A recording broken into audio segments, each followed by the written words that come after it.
What's up, guys? Welcome back to Team Solemn Circus here. We're here with Jacob, who just got top 8 at Moncton Regionals. Why don't you tell us your list and see what you played? Well, I played Phantom Knight, so I've got 3 Torn Scales.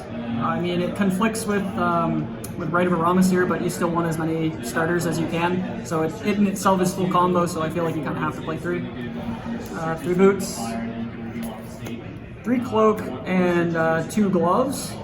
Usually you'll see 2 and 1, but I'm playing 48 cards because in this deck you're not really looking to draw one particular starter. It's more of a ratio deck. You want to see a PK and another level 3 that you can extend with. So by upping this, I was able to increase the deck count and keep the ratios the same. And that way I'm just less likely to draw the bad cards in the deck, like the Adventure Bricks and the Burning Abyss cards.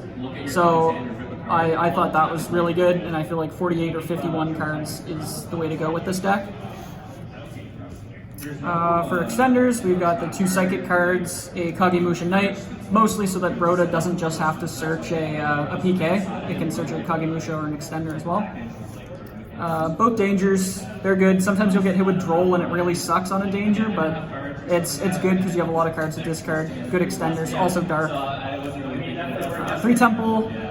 Obviously, it's insane in this deck. This deck, since you have Cherubini, it's obviously the best deck to use the Adventure Engine in. But yeah, I feel like you have to play 3 Temple, obviously. The 2 BA cards adds a lot of power to the deck.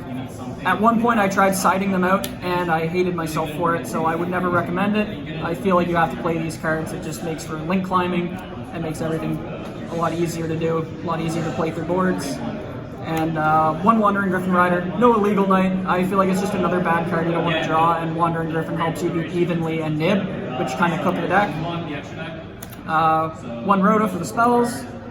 Foolish, you can dump Temple, you can dump anything else, or today I dumped Graph off of Cherubini, and I had a Dragon Link player banish it, and then use Regain to put it back, and I just Foolished it, and summoned out the Seer anyway, so that was nice. 3 Telly, it's just another extender, and it can actually, it's good because you'll get hit with High King Caesar, and it'll turn on things like Talents, and you can also chain like droplets and send it anyway, and then negate the Caesar. But yeah, it's a good extender. 3 right, obviously, and then the 2 bad cards that you never want to see. Yeah, the Fateful Adventure and Dracoback are not fun cards to see in your hand. And most of the time, neither are the traps, 2 Fogblade, and 1 Wing. Sometimes you can dump them and it makes for fun combos. But a lot of the time, if you see them, it's tough. You want to discard them off of Torn Scales if you can. And I also played 1 Shade Brigandine. It's good to extend. It's nice if you get like your Graph hit with a Bestial, then you can still use a PK Engrave and search it and then make a Rusty. You still have plays. And for non-engine, I've got 3 Ash, 3 Talents, 3 Droplet, and 3 Imperm. All of these cards, except for Ash, are really good as a 6th card, so that's super important because the deck in itself isn't that powerful, so you need your non-engine to work for you and do everything that your deck can't. So Droplet is obviously like the best. Droplet and Talents are really good, and Imperm and Ash are just good because they act as hand traps as well, and they're pretty useful against everything. And for the extra deck, Access Code, Appaloosa, sometimes comes up. You don't want to be caught without it. It's 1 Rusty, 1 Unicorn, 1 Cherubini, 1 IP, 1 Dark. This is all pretty standard, self-explanatory stuff. A Zeus, the Arc Rebellion package here with Raider's Knight as well. It makes for some pretty good OTKs, and it's really good against dragons, especially since he gains original attack. If they summon something off of Heavenly Spheres, then you still gain the attack off of it and you can kill them.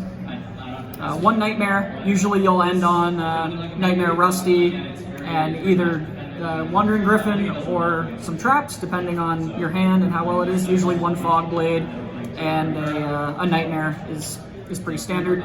1 Downard for a Zeus package, because you want to be able to do that. You can Fogblade back a Breaksword attack, and then main phase 2 make a Downard and summon a Zeus with a nuke. Or you can just make a 4 material Zeus, which is really good. Fortune Tune, this is a flex spot. This card never came up, and if you're making it, you're probably losing. So if your deck loses to 1 Zeus wipe, then you're playing a bad deck, so I should win anyway. So yeah, you should play something else other than this card, to be honest. It really wasn't good. 2 Break Sword, 2 comes up, you'll want it. And in the side, 3 Fire Kaiju, just so that you can beat a Shotgun Gozen match against Salad. I don't think there's any reason to play another Kaiju right now. Droll for combo, same with Nib. And some Bestials, 2 Druis and a Magma, mostly just for miscellaneous matchups. It's good against Labyrinth, it's decent against Dragons, and something else that I'm forgetting right now, but these cards are generically good. They say banish a card and summon themselves, and they're a dark, so it also kind of acts as an extender. This card was a standout. I won like 2 matches because of Barbar today, so yeah, I don't want to be caught without this card again. I genuinely felt bad for my opponents, but yeah, I would definitely play Barbar. And then 2 Eclipse just because I had 2 spots and I didn't really have a whole lot of Pearly hate, so I felt like this would be the best card for it going first and second with the most overlap. That's it. All right. Congratulations once again on your top, and we'll see you all again soon. Thanks.